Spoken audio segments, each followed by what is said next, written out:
Halo semuanya, oke hari ini kita bakal jawab satu pertanyaan yang gede banget. Di antara dua senjata paling ngeri yang pernah dibuat manusia, mana yang lebih kuat? Bom nuklir atau bom hidrogen? Yuk kita kupas tuntas. Nah, ini dia nih pertanyaan utamanya. Kalau diadu, mana yang menang? Bom nuklir, yang sering disebut juga bom atom, lawan bom hidrogen. Tapi jawabannya itu bukan cuma soal siapa yang menang loh, tapi seberapa jauh bedanya. Skalanya itu, wah, dijamin bikin kalian melongo. Biar benar-benar paham, kita emang harus sedikit masuk ke level atom. Tapi tenang, nggak akan dibikin pusing kok. Kita sederhanain jadi dua konsep utama aja yang jadi pembedanya. Fisi lawan fusi. Nah, disinilah semua rahasia kekuatannya tersimpan. Perbedaannya tuh mendasar banget. Di satu sisi, kita punya bom nuklir atau bom atom. Cara kerjanya itu lewat proses yang namanya fisi. Gampangnya bayangin kita membelah inti atom yang berat, kayak uranium, buat ngelepasin energi. Nah, di sisi lain, bom hidrogen itu pakai cara yang benar-benar kebalikannya, fusi. Terus, fusi itu apaan dong? Nah, kalau fisi tadi membelah, fusi ini justru menggabungkan.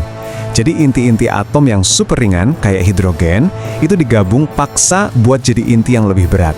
Dan proses penggabungan inilah, wow, yang ngelepasin energi yang jauh lebih dahsyat daripada fisi.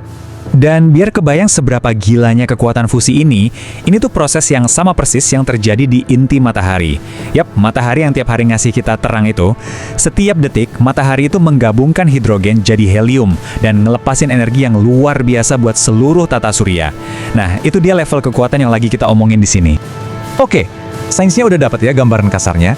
Sekarang, yuk kita lihat gimana perbedaan ini kalau dijadiin angka. Seberapa jauh sih bedanya? Siap-siap ya, karena skalanya ini jujur bener-bener di luar nalar. Kita mulai dari patokan yang paling terkenal ya, bom atom yang jatuh di Hiroshima. Kekuatannya itu sekitar 15 kiloton. Artinya, setara dengan 15.000 ton bahan peledak TNT. Udah dahsyat banget dan ngerusak kan?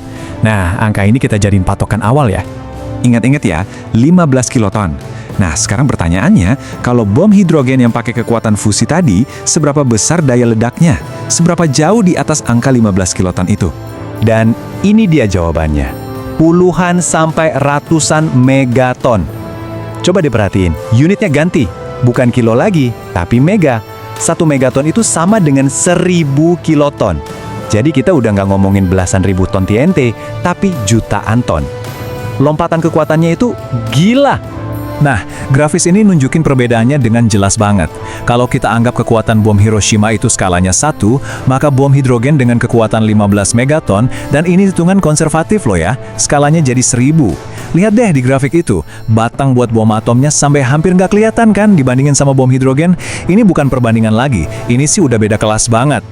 Setelah kita lihat sains di baliknya dan skala angkanya, sekarang waktunya kita balik lagi ke pertanyaan awal tadi, dan kita kasih jawaban final yang paling jelas.